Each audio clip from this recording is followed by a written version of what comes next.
tình quốc hình nông gai về rồng nhang loa lung ria đây ra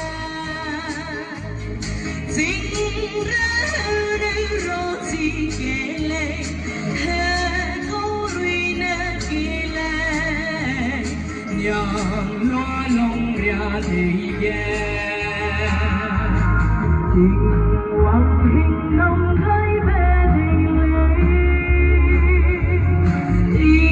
Chúa hé ghi vọng về lụy mi rong nén rét ngầu luôn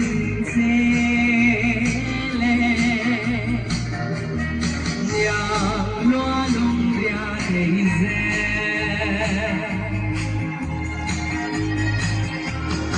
nhàng loa lung ria mẹ đầy dê đuôi tình cay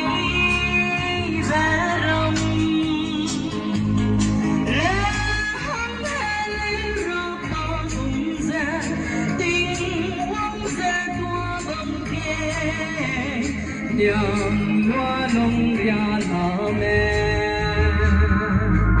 tình quốc hình nông gai về tình Chúa hé ghi vọng về lụy mi rong nén rét ngầu luôn dê lê nhang loa lung